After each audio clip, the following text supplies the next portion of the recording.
E aí, gremistas, mais um vídeo do canal Sítio Gremista. Aqui quem fala é Mariano. Em primeiro lugar, eu queria mandar um abraço aí, finalmente, pro Kleber Kufal, P-H-A-L é Fal, né? É PH, esse é antigo, da época que o F era PH. Kleber Kufal foi um rapaz aí que no último vídeo comentou, falando da camiseta que eu tava usando no vídeo passado aí. Ele entendeu o porquê daquela camiseta, e vou te dizer, Kleber, realmente foi assim. Aquela camiseta ali é do verdadeiro torcedor. Obrigado, é isso aí. É a camiseta da Série B. O Grêmio, quando caiu, eu fui comprar uma camiseta do Grêmio, começando a Série B.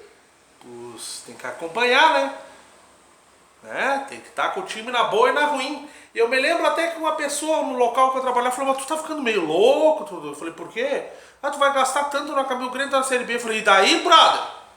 É agora que o Grêmio precisa que eu use um trapo novo aí, esteja bem representado aí. E a gente sabe tudo aquilo que aconteceu na Série B, né? Então o Kleber foi um cara que reconheceu que aquela camisa é da Série B, que geralmente quem é que vai comprar uma camiseta? Bom, da torcida do Grêmio se espera tudo, são torcedores que não tem TNTT, né, Prata? Mas foi a primeira pessoa que reconheceu aquela camisa ali, né? E eu comprei realmente quando nós fomos começar a Série B.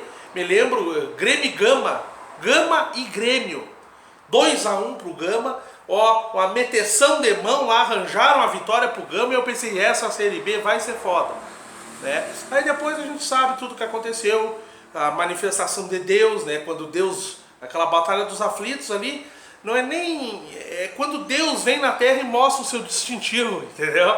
Então assim, nós torcemos pro time do homem, brother. Deus é gremista, pode ter certeza, entendeu? Então muito obrigado aí, Kleber. Tu foi, desde esse tempo que começou o canal, a primeira pessoa que saca a camiseta, aquela ali que eu tô usando, que é a camiseta muito jogo na geral de 2005 até o final do Olímpico. O titio foi aqui, Geraldino, de fé, antes de biometria, antes de briga por quem é dono da geral, antes de vender cachecol, era só torcer mesmo, brother, é isso aí, tá? Então vamos começar, já vamos a quase 3 minutos aí, falar desse jogo do Grêmio com o Vasco da Gama, aonde saímos vitoriosos com um gol no final do Matheus Henrique aí, e uma piruata do grande goleiro, bom goleiro, Martin Silva, vem fazendo um bom campeonato brasileiro, o melhor jogador do Vasco, na minha opinião,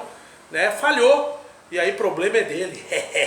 Tô nem aí para ti, brother, entendeu? Então o Grêmio, falar do jogo, o Renato decepciona a torcida, o Renato deixa o torcedor com a pulga atrás da orelha. Inclusive está deixando o Chico louco aí. O Chico já está achando que é fim de ciclo, que deveria já trazer outro treinador, que vai começar a teimosia ano que vem. E eu não discordo do Chico, estou realmente preocupado, né? E aí a gente já sabe do assédio ao Kahneman, do assédio ao Cebolinha, né? Já ouve falar em trazer Diego, Tardelli, baita centroavante, mas está jogando Tardelli. De todas as pequenas especulações que se inicia aí, a melhor que eu ouvi falar é do Keno. O Grêmio deveria trazer esse jogador, mas não adianta trazer o Keno e mandar embora o Everton. Aí não adianta, entendeu? A gente precisa de elenco. Elenco é coisa de novela, a gente precisa de grupo, entendeu? Olha o Palmeiras aí, que na minha opinião não fez grande coisa esse ano, mas vai buscar um brasileiro aí, se ratear. Tá quase tudo certo, sem esforço. E o Grêmio aí se atropelou no meio do caminho, aí, então vamos embora.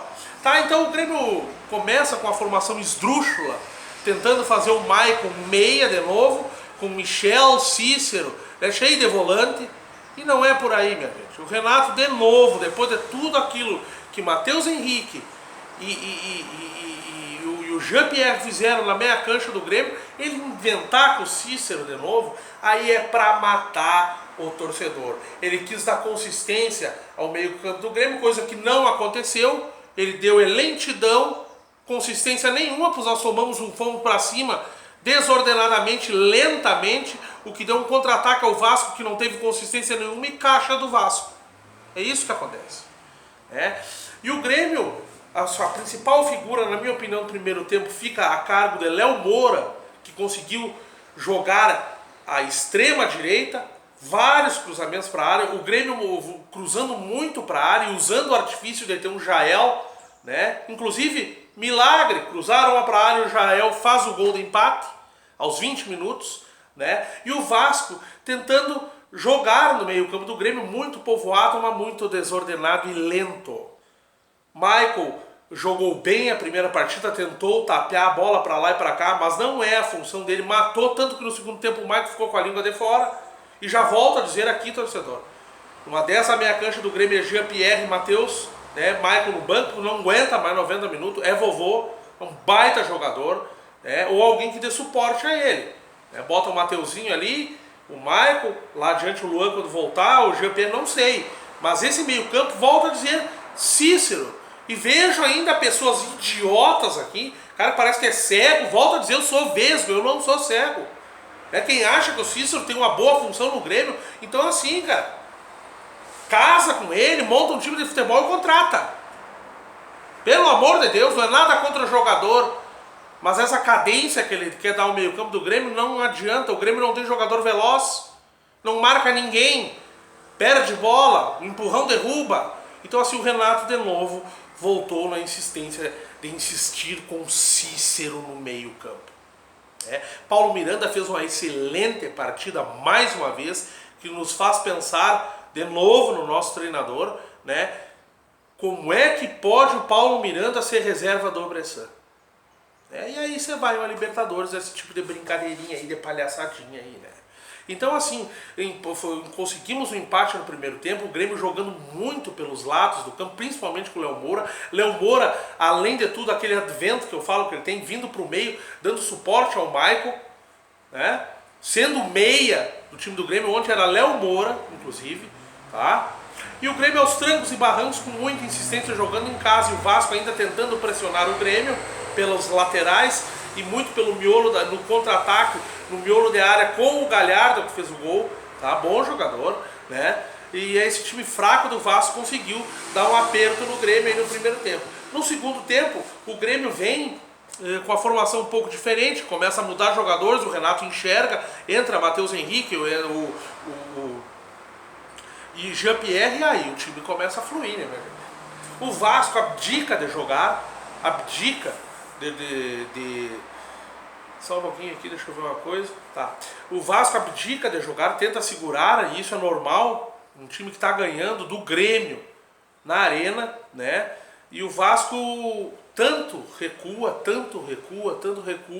que acaba sendo punido pela bola, né? Tomando um gol do Matheus Henrique de fora da área, um peru do grande goleiro, pelo menos esse ano, o Martin Silva. Esse goleiro aí é muito bom goleiro, né? E o Grêmio consegue os 3 pontos, né? Num gol do Matheus Henrique, onde fica gritante a necessidade de Jean-Pierre e Matheus Henrique nesse time do Grêmio. Então assim, Renato, vamos parar de bruxismo, vamos parar de brincadeira. Essa palhaçadinha, essa palhaçada já nos fez perder com a Libertadores aí. Não vem botar culpa em VAR nem nada. O Grêmio, se tivesse jogado certinho na bola, teria atropelado o VAR e a puta que ele pariu, tá? Nós tínhamos 1-0, começamos o jogo parecendo que estávamos jogando fora desse casa para segurar o resultado que tinha feito em casa. Não, nós estávamos em casa. Nós tínhamos feito um resultado dentro do Monumental de Núñez, né? E tivemos que sair da arena vendo o canto dos argentinos aí.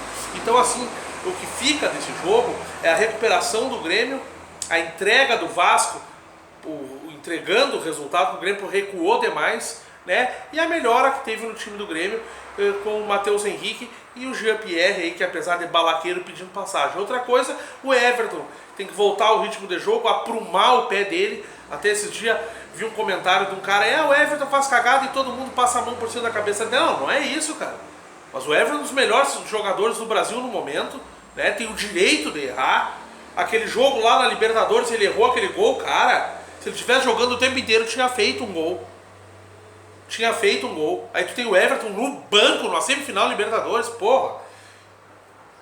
Então só um pouquinho, cara. Vamos dar crédito a quem merece. Não podemos dar crédito a quem prejudica, que é Bressan, Cícero, Marinho. Marinho não joga bosta nenhuma. Bosta nenhuma. Ontem entrou em campo perdido, ele só sabe correr em direção à área. Mas eu acho que ele realmente não sabe para quê. Inclusive aquele gol que ele erra é aquilo que eu digo. Por isso que o Renato fica apontando para os lados, tem que avisar para ele para que lado ele tem que chutar. Quando ele foi chutar, ele não sabia se ele estava do lado certo, podia fazer um gol contra, né? Aí ele errou. Então, pelo amor de Deus, né? Então assim, ó, o que fica desse jogo é isso. Né? Nos recuperamos, fizemos 3 pontos, agora, se não me engano, o São Paulo, um jogo importantíssimo para nós conseguirmos vaga na Libertadores e buscarmos a Libertadores. Buscarmos a Libertadores. Tá? Então assim, ó, principal mensagem desse jogo: Cícero, me desculpa, mas essa gurizada aí tá pedindo passagem. Renato, parar de bruxismo aí, né? E escalar o time certo. É isso aí, Dale Grêmio, 3 pontos na conta aí.